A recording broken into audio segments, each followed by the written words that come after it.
Welcome everybody once again to another podcast, The Martial Way.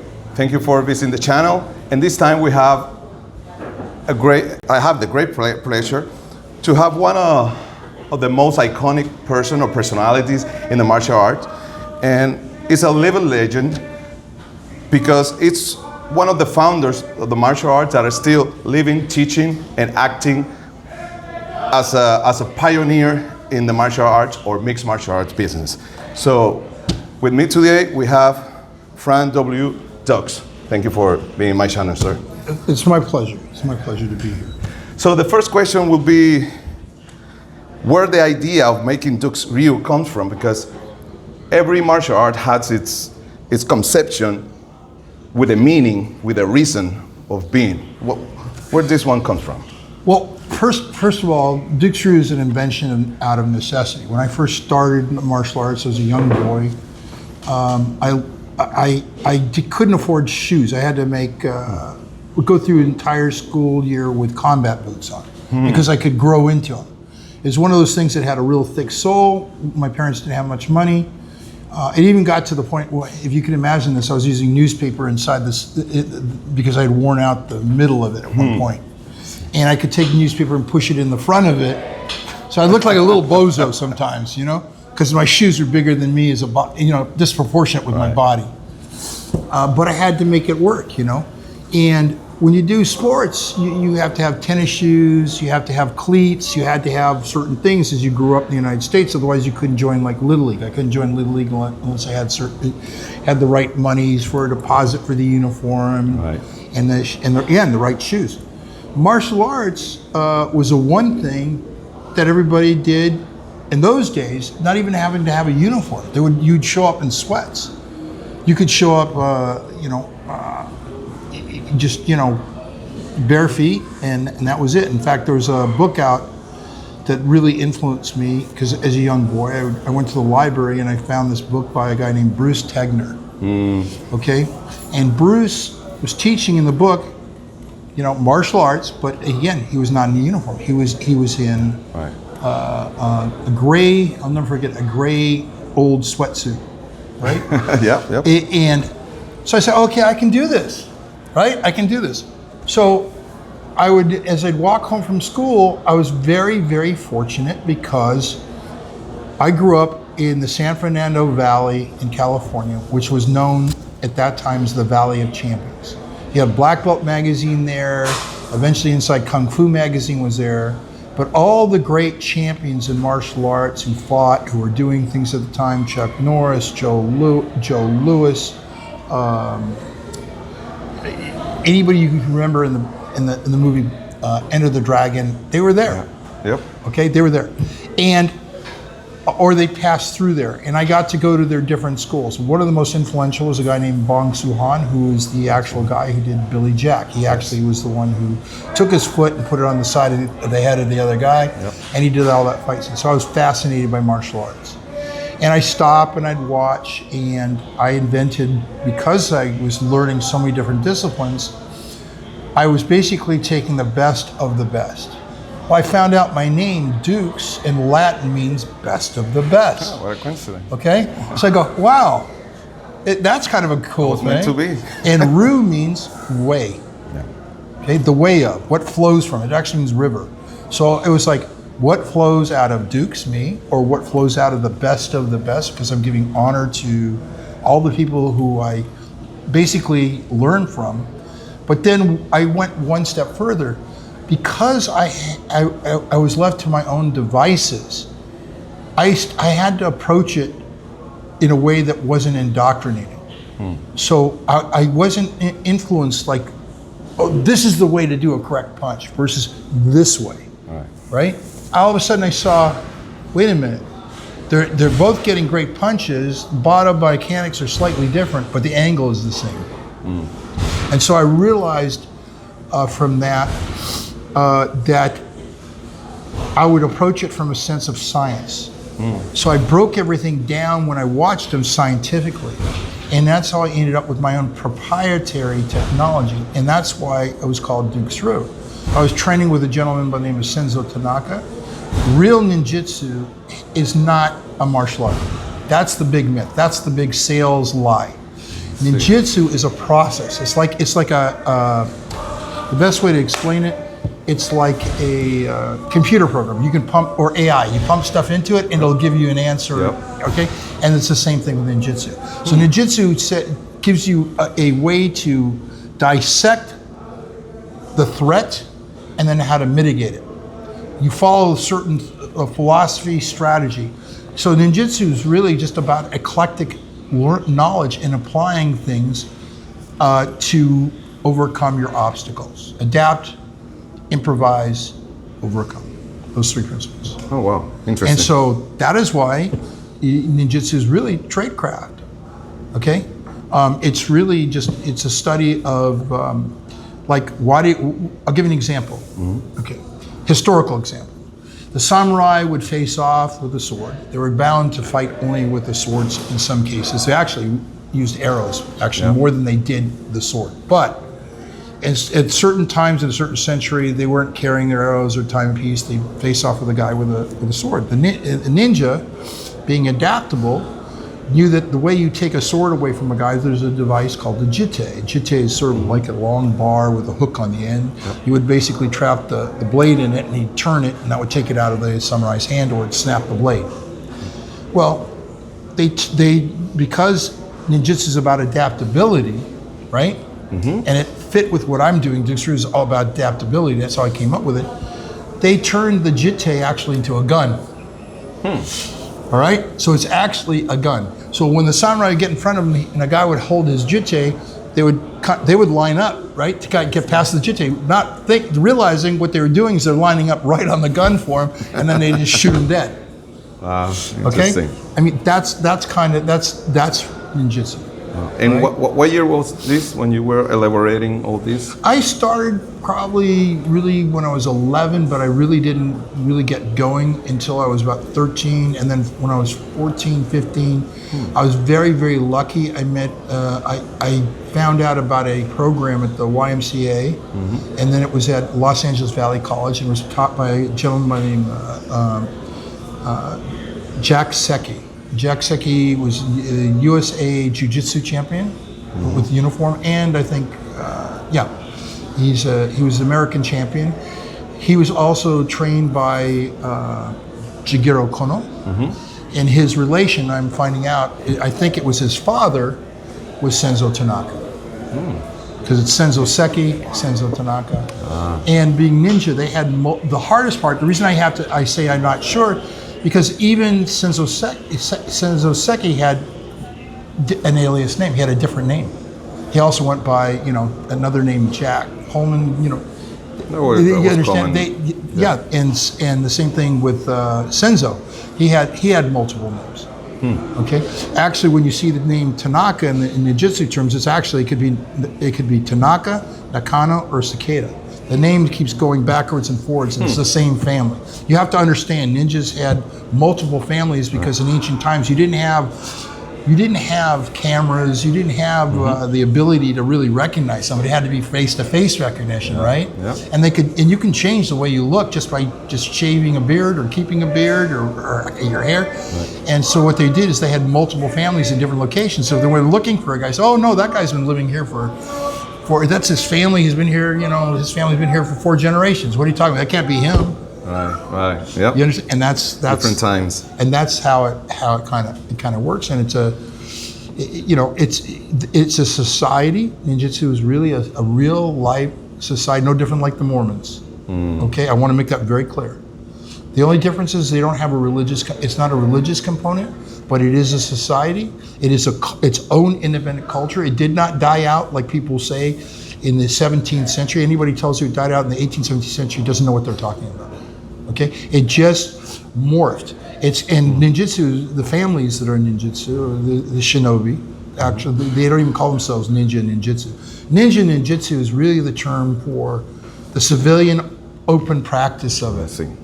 The real people, or like myself, we don't call ourselves that. We're actually shinobi.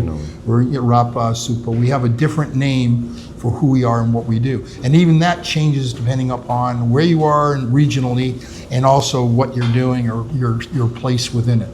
It's like the mafia. You know, you don't sign up for the mafia. Right. You don't sit there and say, I'm the mafia and I'm gonna real and you're retire. not. Right? Right. Okay, it goes by who you know, what you're doing, and how people in the culture line up with you.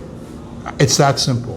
And the mafia is probably the best example of structurally of how ninjutsu works, and it's still alive today. It's still existing today, and they still have government contracts. My instructor, Senzo Tanaka, one of the reasons you could not find anything on him for the longest time, all these documents have now become available, is because he was a real working spy. You're not going to find out. Well, the government's not going to give you their records. They're going to hide the records of who they are to protect them. So you can't find them, right? Of course. You know? So with all that you're mentioning, because it seems complicated, because many of the martial arts are more linear, like this is our founder, this is how we do things, and simple as that. Well, you have to understand the linear side of martial arts comes from the fact they were taught to fight in war, right? And martial art means war, right? Yep. So in ancient times, when you fought a battle, you weren't sporadic. You made a line, right? There's a line. We fought. You're right here. I'm right here. It's close together, so they can't get to the line. And then there's guys behind us pushing us. The old days, there might be a shield, right? Real old days, right? Yep. We're pushing against them. They're pushing against us, and the guys behind us are going like this with a spear. Okay, that's the easiest way to explain it. And then it grew from there. Okay. Where it changed up, where people were kind of staggered slightly different, was with the advent of firearms. But that was for guerrilla warfare. Yeah. Even in the American Revolution, even in the old European wars, they all lined up. They had all their rifles, they had all their bayonets, right? And you march in a big square towards each other. Yep. That's the reality. So your art is going to be linear. You can't jump to the side. You can't jump to that's why they say in the samurai, you follow one path. The following one path, you never stray from the path, means you gave up your position in the line, and now you what? Instead of taking the hit and maybe dying, or taking an injury, you're avoiding it and making the next guy next to you vulnerable, and you're breaking the line, and that's how you get defeated. That's where that comes from. I see. So, who you think the ninjutsu or your ninjutsu will be aimed for? Like, because everybody that's seeing this, that's for me, that's not for that. First of all, because you have to understand, it's a culture and a process. And because it's a process, you can take it and adapt to anything you want in life. When I teach my students, as you saw from the seminar I was giving, okay? I was giving examples of how you can fight in MMA and how that relates to actual life, how the mindset works, even the name shidoshi, where that came from, where I invented that name. And I laugh at it, and people saying, oh, it's a 4th century old term in ninjutsu. No, it's not. I invented it. Okay, it means 4 ways of the corpse, 4 ways of being dead already, or dead, and that dead already is being temptation. The 4 ways are benevolence, courage, valor, wisdom. You follow those 4 things, you're dead to the temptations of the world. You're dead to the idea of being controlled by your own emotion. Okay. Right now, the destruction of Western society is because people are following things based not on logic or wisdom. They're making decisions based purely on emotion. That's why you see all these issues and problems going on, and division amongst people around the world. It's all emotionally based, as opposed to being logically based. You know, when you approach a problem logically, we can find a solution. But if we attack it emotionally, there's no way we can do it. I hate this guy, I'm going to get him, I don't care what it is. That stubbornness sets in, right? It's an impediment to finding common ground. And that's what's great about ninjutsu, or my ninjutsu, is it's never based on emotion. It's based on really learning how to find sustainable solutions to social problems, to your personal problems, and to even battlefield or physicality. It's all about that sustainability, if you will. And that comes from logic. It comes from doing things. And remember, when I was talking to you, I approach my martial art from a science point of view. It's not attached to any emotions, attached to observation and being able to repeat the same thing over and over again if you try it. That's what makes my art different than other arts. I can go into my art, and the way I built it is that it's a martial science, which means what I'm teaching is reproducible under any conditions. It's not subject to the variables. So I can be able to do it over and over and over again. That's how I know it'll work. That's why we know the techniques will work, because instead of trying to defeat a hook punch and thinking, oh, I have this counter to that hook and that counter. No, I'm teaching it from these things. How do I defend from the line? If I defend from the line, it could be a hook punch, it could be a spinning back knuckle punch, it could be a kick coming in, it could be anything like that coming in. A good example of that is, I'll show you a one angle, like your audience can see. A one angle is you coming across this vertical plane and trying to hit me here. So if you were to bring your hand, okay, and you're trying to come here and hit me here, right? Mm-hmm. Okay, I just go to 1 o'clock. What happened? Did you hit me? No. Okay, you can come this way, right? Yep. Okay, so you come that way. Can you hit me? I missed. Because I went to 1 o'clock. See, that's the science. That's what I saw and I broke down. That's what made Dux Ryu so different and independent. And because of it, when I dealt with the Tanaka family at a young age, I was probably 18 years old. They looked at it and they go, "You're your own Ryu, and we will give you that honor. You invented something that is truly new, that is truly unique." And I could explain it from a science point of view, because I remember I took art and I transformed the arts, which is free flowing. You don't know that. The reason they call it martial arts, your audience understands. Yep. It means it's free flowing from you. You don't know what's going to happen. It's like an artist. He starts out with a canvas and he starts painting. He doesn't know exactly what it's going to be. Where a craftsman, he's going to follow a certain pattern. It's always going to come out the same. Okay? What I do is a craft. What I do is a science. That's the difference between what I do and what martial artists do. Interesting. So the world is in constantly change. Right. So from here, let's say 10 years, 15, 20 years from now, where you see Dux Ryu? It'll always be ahead of the game. Because remember I told you it's based on science, observation, logic. As the beauty of the art is you have new innovations introduced to what we do in Dux Ryu. We incorporate them. We're not a historical society. Now there is a part of art of Dux Ryu that is historical. That is the best example of that is NTSA, Ninjutsu Traditional System, Association, headed by Francisco Diaz, founded by Francisco Diaz. It preserves the old ways because there's a lot of beauty in understanding your past, it being a kind of a curator of the past. But you have to understand the difference. If you don't adapt with the times and you're kind of trying to base that as your sole self-defense, you're doomed to obsolescence. I don't care who you are. You have to adapt to the times. You have to change because that's the only way you can grow. A good example is nutrition. We look at how we're eating today as opposed to how we were eating before. Supplements weren't available years and years ago. Yeah. Certainly not at an affordable price. Yeah. Medicine, medical changes today. We have a new technology. I'm experimenting, I'll give you an example. I'm experimenting with technology.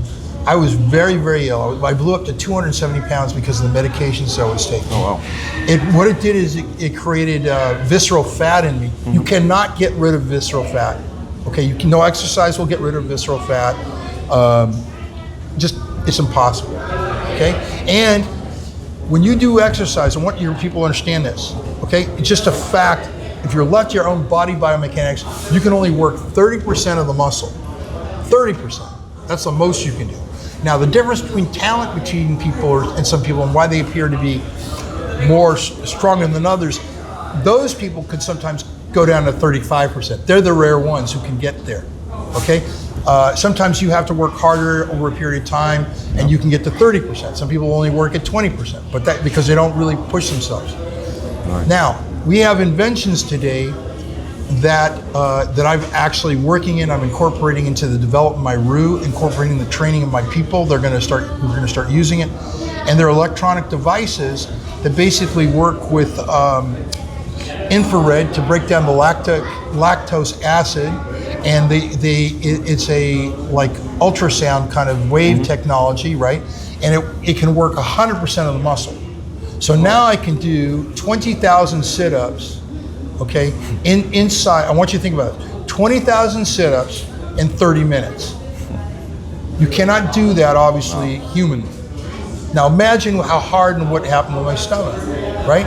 And because of that, and like you can take Ozempic or semaglutides today, it's available, they will break down the visceral fat. So when you're breaking down visceral fat and you're doing that, you can actually increase 2% muscle mass, more actual mass there that you could never ever in a million years accomplish. You can't grow it, you understand? Yeah. So now you do it. So I went inside of several weeks, I went from 270, being sickly, finding my own medical protocol, right? Working with doctors and saying, let's do this with this, with this.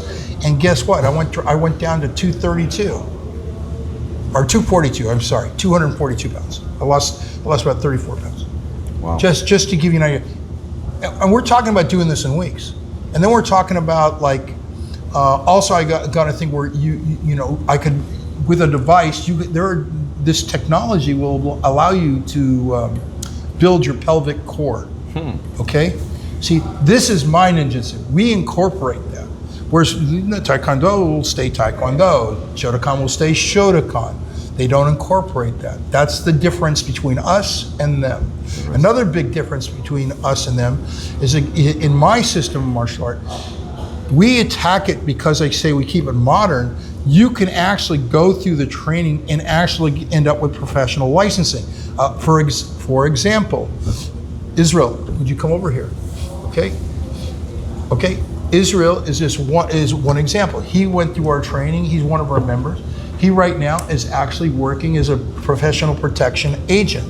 Okay, right there. Okay, he knows how to work the firearms. He knows emergency medical aid. I mean, he's a true warrior. He's a real warrior. He's really doing real martial arts as a profession, not just a hobby.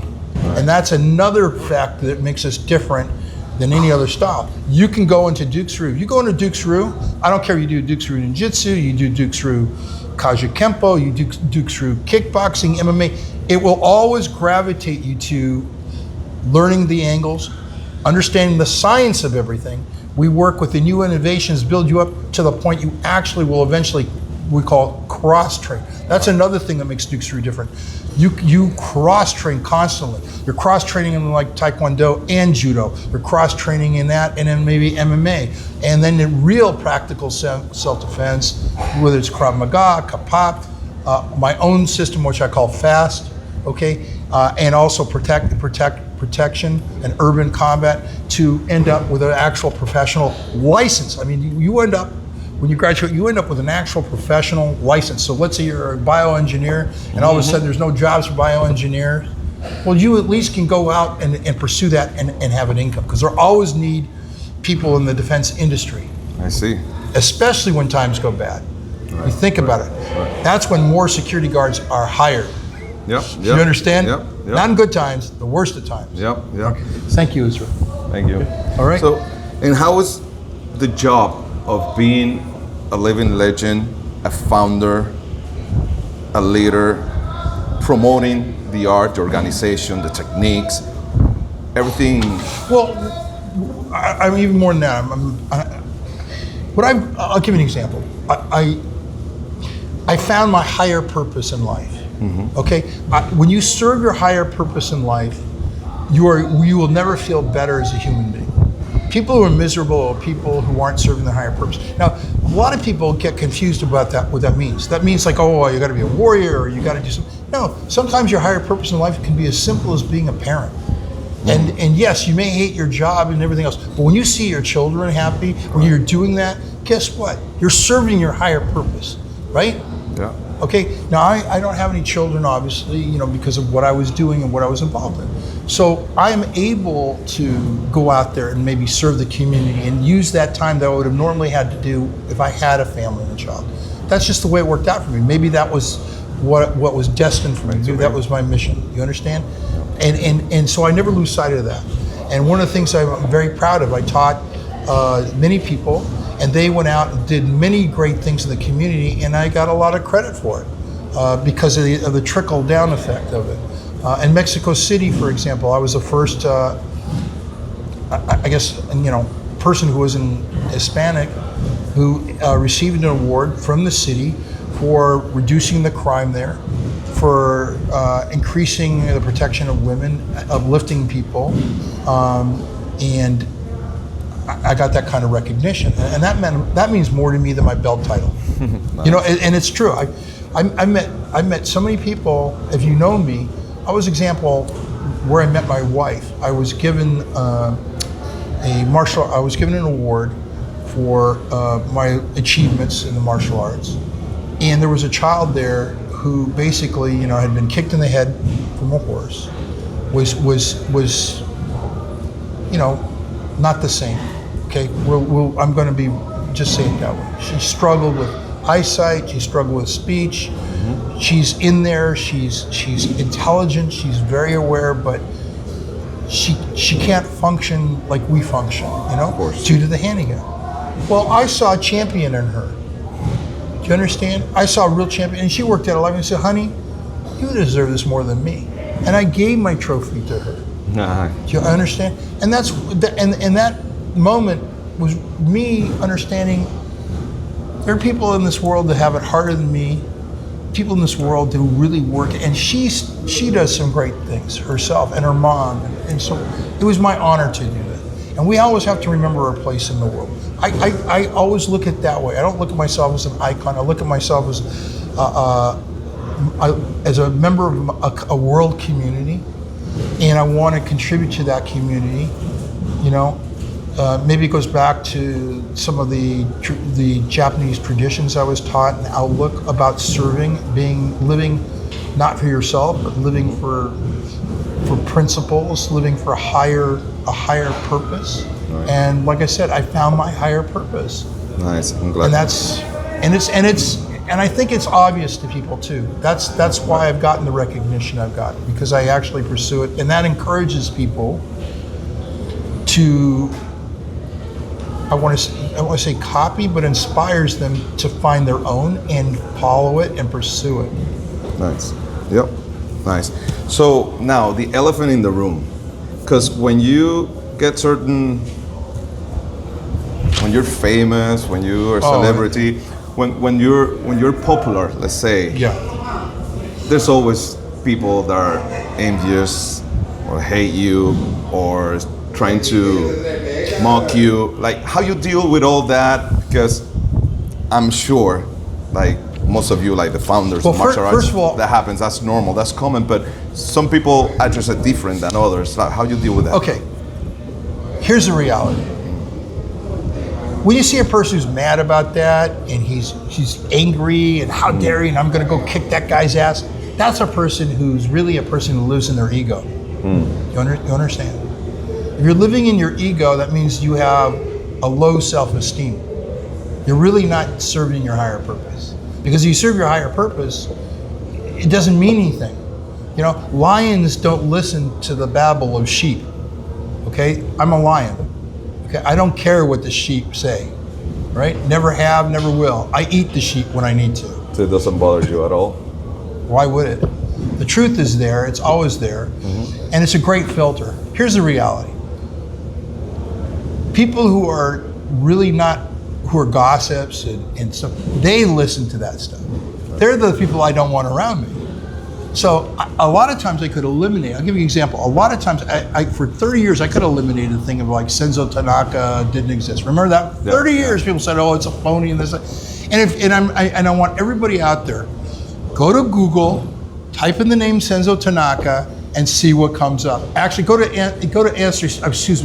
Ancestry.com and type it in. It's an actual website, information base that will show you people. And he'll come up and you'll see his picture, okay? But people will continue nonetheless. But it shows you the absurdity of the statement and how people repeated it without actually checking for them, because it was in a newspaper. You understand? Yeah. Newspapers don't lie, right? Come on. We all know better. It's all about the sensation. Newspapers, papers, people, they get attention by creating sensationalism. They invent it. One of the lies was I bought my trophy. When it came down to finally, I had to sue for what I call libel and slander Soldier of Fortune magazine, okay? Or when I had my lawsuit with Jean-Claude Van Damme, they tried to use that and say, oh, I wasn't who I said I was, right? You can't imagine their embarrassment when they presented the so-called evidence, and it's not even in my name. My name is D-U-X, okay? I know people say it's Dux, but it's spelled D-U-X. Whoever invented that fake piece of evidence, first of all, it was dated the wrong year, because I was in the magazines holding my trophy like 4 years earlier. So obviously, that's kind of a clue that I couldn't, like, unless I could go back in time, right? Why do you think that happens? Why people do that? Like, to you specific to you? There's an actual orchestrated effort to keep me pigeonholed. I mean, it was in Put Up Your Dukes, the correspondent for Black Belt magazine. Went on there and he said there was an actual exclusive contract between a guy named Stephen Hayes, who, by the way, borrowed the term shidoshi that I invented, okay, to promote himself and saying he's the only ninja, Western ninja there was, when ahead of him in his own system was Doran Navon, Danny Waxman, Beaumont, Charles Krasansky, who was an actual classmate of Masaka Hatsumi, who was his grandmaster, right? But he was actually teaching a guy named Shoto Tanemura. Shoto Tanemura taught actually Stephen Hayes, and Hayes only became a student, I think, of Hatsumi when he married one of his, I guess, his niece, something like that. So it's kind of very incestuous, and it's very corrupt. They controlled the narrative. In those days, the ninja boom, they were making like $10 million a month promoting a lie. What are you going to do? If you got $10 million coming in, you're a criminal to begin with, you lied to get to where you're at, you're going to do everything in your power to keep that secret, including defame, invent evidence, pay reporters, do whatever you want to do to hold a person down, okay? And so in the United States, it's really a criminal enterprise. It's a racket. I mean, I can't tell you how many people have got awards just by paying for it. Yeah. Okay, or swapping certificates, very common. Whereas here in this, at least in Mexico, you have to get a technical degree, you're licensed. I know in parts of Europe, if you rent a building to somebody who doesn't have the credentials of martial arts, it's the landlord who goes to jail. Oh. Okay, that's how serious they take it. But you don't see that in the United States. Right. It's like even though they break the law, like trade, they commit trade libel, and they break all sorts of. They're engaged in what we call unfair trade practices. Okay, that are forbidden on the law. They're just not enforced because it's not enough money to pay for.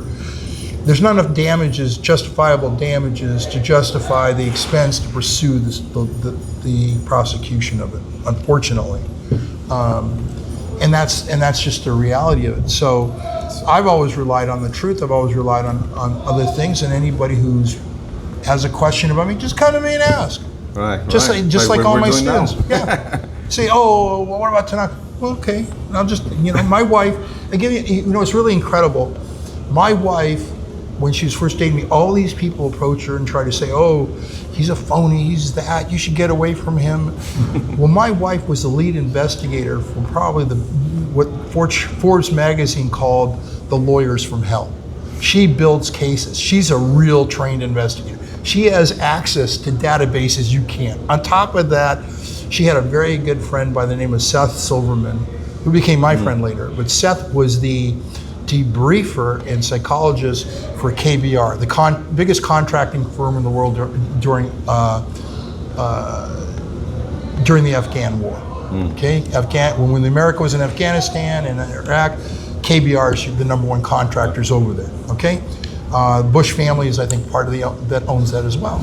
So he had access as a head guy, and he's evaluating me. He had access to the records, and he went to my wife, and she said it in I think in Katana magazine. She said it for Katana magazine. I think she said it certainly for International Martial Arts magazine and War magazine. You can find it in those 3 things where she said it, so you don't have to take my word for it. Okay, but she said it, right then and there. he told her, I'm a disavowed agent of my country, and that changed everything. Then she went and said, okay, I'm gonna really dig into this. She went and got, requested the documentation from the CIA and any everything, and of course the paperwork comes back all black. It's like, well, why would it even be black? Why isn't it just a no? You understand? And then on top of that, there was a documentary, Put Up Your Dukes. In Put Up Your Dukes, they interviewed the custodian of records for the U.S. Army, and there's I'm accused of like this thing called stolen valor, which is bullshit. I dare anyone to show me where I am claiming to be a Medal of Honor winner, and I said I did this and that. Okay. So that's clear. It's just my enemy saying, "Oh, I heard him say this." Right? It's that kind of garbage, right? Or they invented. Here's another thing. In the case of Jean-Claude Van Damme, they showed a poster claiming to be where it looks like I'm claiming to be a Medal of Honor winner. Okay? But if anybody knows it, the poster's made on a home computer, right? The name of the business is wrong. The address it gives no address, right? As an ad bill. When you do an advertisement, don't you put on the address? Right? A phone number, something, right? Didn't have it. Okay, and then they plastered all over the schools around me, Benny Ukita's, Cecil Peoples, and I went and saw them personally. I said, look, you guys got a problem. This is bullshit. I said, you need me to talk to your students, I'm happy to talk to them. It was obvious somebody was trying to create a fight, a problem. But they took an obvious, on its face, fraudulent document, just like my military records. They're on their face, they're fraudulent, okay? You really know how to read them. So anybody using that tells me they either are doing it because they have a malicious intent, okay? Or they're an idiot. Or both. Or both. And that's kind of the reality of this situation. And like I said, all of that has been such a wonderful filter for me. So I that's why I don't get upset. All the idiots that would normally kind of inundate me because of the popularity of Bloodsport, they kind of stay away. Oh yeah, I heard this and all that, right? But the guys who are really sharp, the guys who are like, I want to know, I'm going to really find out if this is real or not. Those are the guys I want coming to me, because those are the guys, once you show them the truth, they go, whoa, now I can appreciate it. Now I really want to get into it. And that's the reality of life. So, I took a lemon and turned it to lemonade. It's that simple. So I laugh at it. Does it hurt me personally sometimes? Yeah, because I have family members who are really, really young who don't understand jealousy in the world. We're talking about, when my brother's kids were like in their, their children, and if they see that, they don't know what to make of it. But then years go by, they grow up, they learn, they find out things from their father. Many of them end up doing what I used to do. And they get entitled to see the real information, and they know what's going on. And here's the reality of the situation, okay? They say I'm a fraud. I'll give you an example. I had some idiot out there says, you're a fraud. Do you think the U.S. Navy SEALs are a fraud? No. Do they fight every week? Yeah. Do you think they can tell a bullshitter from a non-bullshitter? Yeah.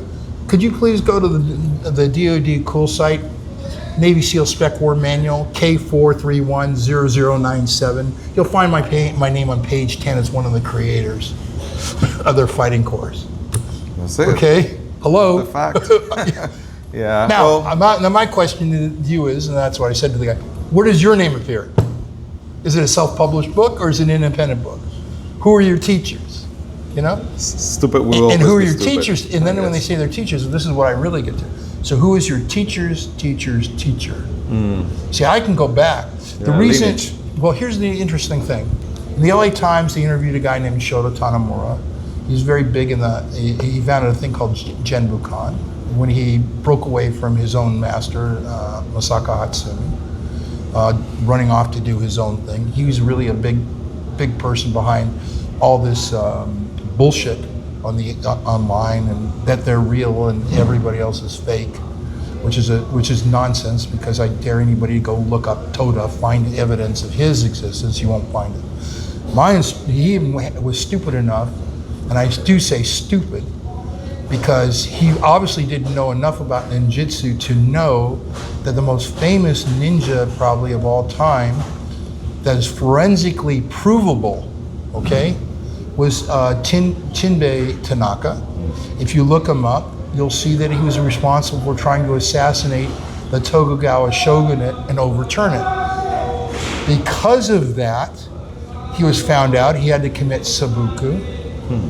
The family had disgrace. That is how the Tanaka family ended up in Brazil, where you'll find a long lineage of ninjutsu there, very strong, which, by the way, turned into BJJ. Yeah, right. Okay? People don't even know we're interconnected that way. And also, Senzo Tanaka, who came to the United States, and with his son Jack Seki, you know, we have a very strong jiu-jitsu presence. See, ninjutsu is an add-on. It's not even really called ninjutsu, but and I'll get into that. But for speaking purposes, we'll call it that. Yeah. Okay, because that's Mainly the known. name popularly known. Yeah. Okay, but it's an add-on curriculum to the ways of the samurai. So the way of the samurai is really the jujitsu, kenjutsu, yado jutsu, shuriken jutsu, shaken jutsu. That is the budo of ninjutsu. Right. Okay, budo. Now I told you ninjutsu is eclectic. It's always changing. Whereas those systems, they can be transfixed or they're stuck in regimented time. It's just, this is the way, this is what we do. You know, good example in Shotokan, you don't use guns. You don't teach guns. You don't teach handgunning. Ninjutsu, it's been from the very beginning learning how to use guns. And as guns change, we change in the way we use them and how we use them. And so real ninjutsu is always evolving. It will always evolve. Anybody who's stuck in the past not doing real ninjutsu, you are doing it's a cultural preservation. And that's why I said even in our own system, we make a distinction. That's why you have NTSA.